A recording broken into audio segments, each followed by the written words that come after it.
안녕하세요. 코리아 플러스 리얼리즘, 코리알리즘입니다.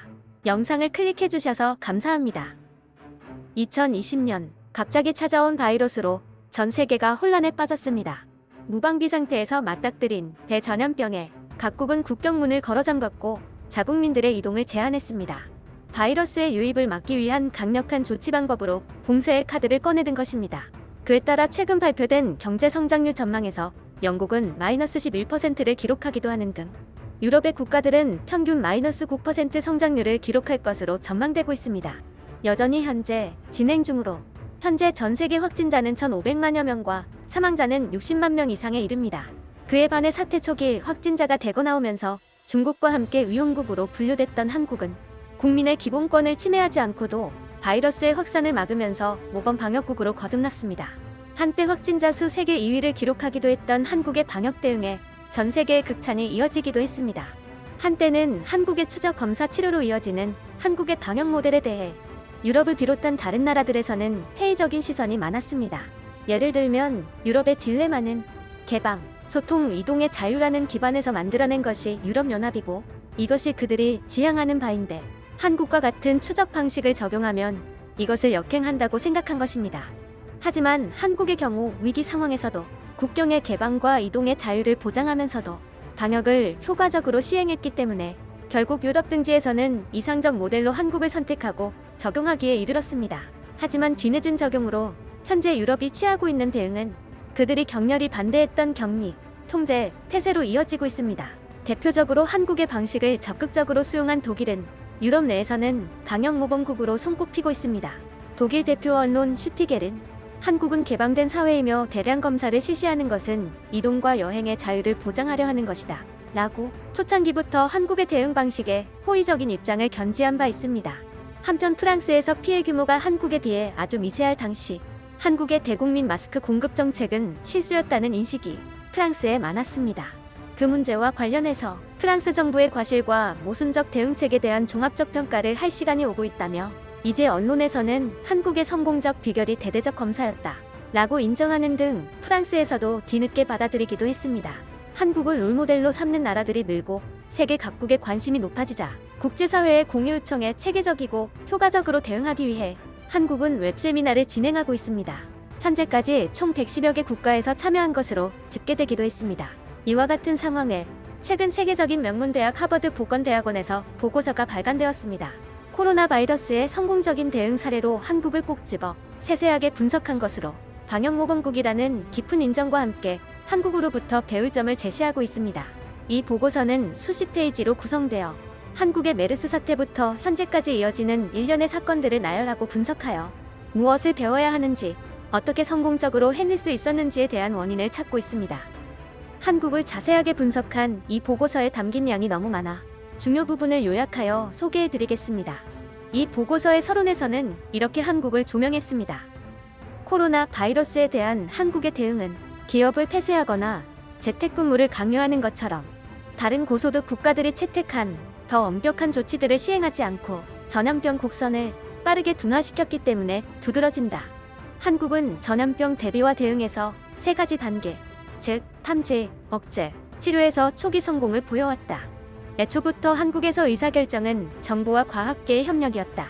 한국은 수백 개의 혁신적이고 많은 수를 수용 가능한 클리닉을 설립했고 적절한 키트 공급을 위해 민간 부문과 긴밀히 협력했다.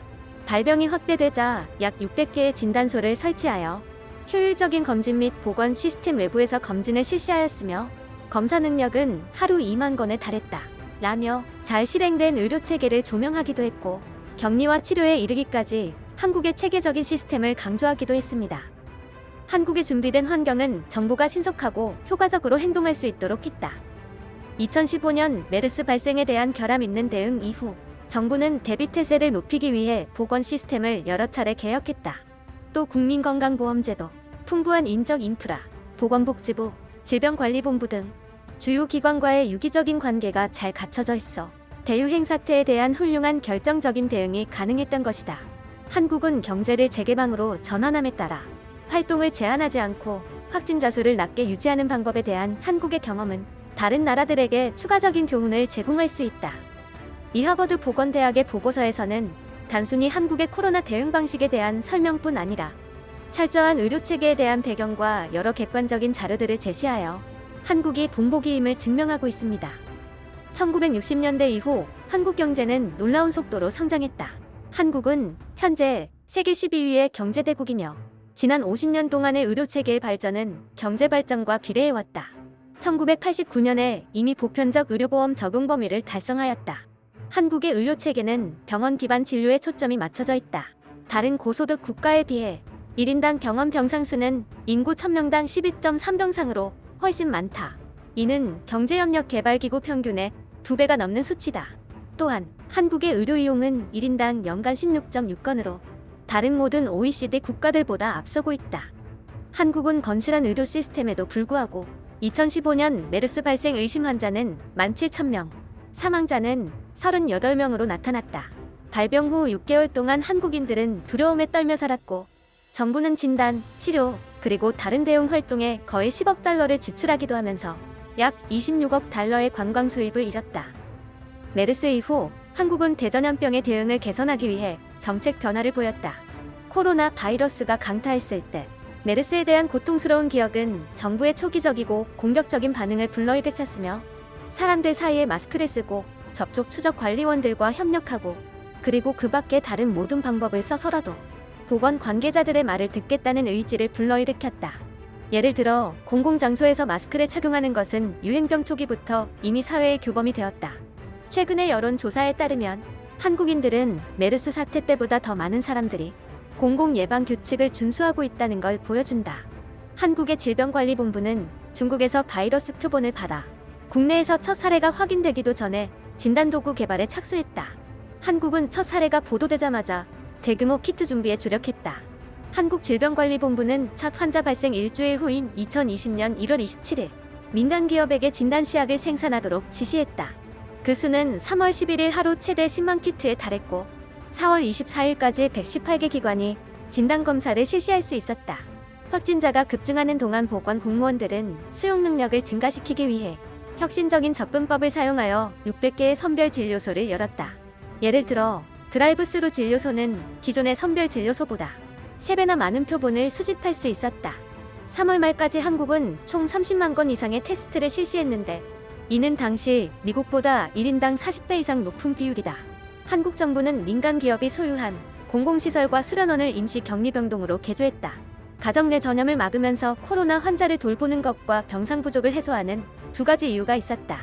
한편 한국의 보건소 직원들은 확진 환자와 접촉했거나 국제여행을 다녀왔거나 감염이 의심돼 자체 검역한 사람을 면밀히 감시했다. 보건 공무원이 매일 2차례 이들을 체크를 하고 음식과 세면도구를 배달하기도 했다. 한국은 발병 초기의 접촉 추적을 위해 공격적인 접근을 했다. 약 250개 지역 공중보건소의 직원을 신속히 교육하고 300명의 민간 역학연구원을 고용하며 전염병 관리자를 양성하고 지원하는 11개의 비정부 기관의 직원을 활용함으로써 인력을 확대했다. 전 세계의 많은 도시들과 마찬가지로 국가정부로 확대된 중요한 문제인 개인 보호 장비의 부족에 직면했다. 당초 한국의 유통업체는 사재기를 벌였지만 2월 중순 긴급대책으로 국내 마스크 생산량이 3월까지 하루 평균 1000만 개로 2배가량 늘기도 했다. 정부가 국내 제조업체로부터 마스크 공급의 80%를 구입하고 수출을 전면 금지하며 마스크 판매 가격 제한을 정하고 소매업체를 통해 매주 마스크 판매량을 제한했다. 하버드 대학 공중보건 연구진들이 발간한 이 보고서에서는 다음과 같은 결론을 짓습니다. 우리는 코로나 바이러스에 대한 한국의 경험으로부터 배울 많은 교훈이 있고 또한 그 교훈이 모든 나라와 관련이 없을 수도 있다는 것을 인식하고 있다. 한국의 성공은 문화적으로나 법적으로 기술을 신속하게 확장할 수 있는 능력에 크게 의존하고 있다. 기술력이 떨어지고 시민들이 스마트폰을 가지고 있지 않거나 데이터를 공유할 의사가 없는 국가는 이러한 전략을 시행하는데 어려움을 겪을 수 있다. 이러한 차이에도 불구하고 한국의 대응에서 많은 측면은 연구할 가치가 있다. 미래를 대비하는 투자, 결단력 있고 데이터 중심적인 리더십, 전략적 명확성, 혁신하려는 의지 등 연구할 가치가 충분한 것이다. 한국은 어떻게 하면 경제 재개 절차를 가장 잘 이행할 수 있을지를 고민하면서도 어떻게 하면 사회적 거리를 유지하는지에 대한 명확한 가이드라인을 제시하고 있다. 이는 지금까지 한국의 성공을 이끈 데이터 중심의 민첩성을 더 많이 요구하는 험난한 길이 될 것 같다.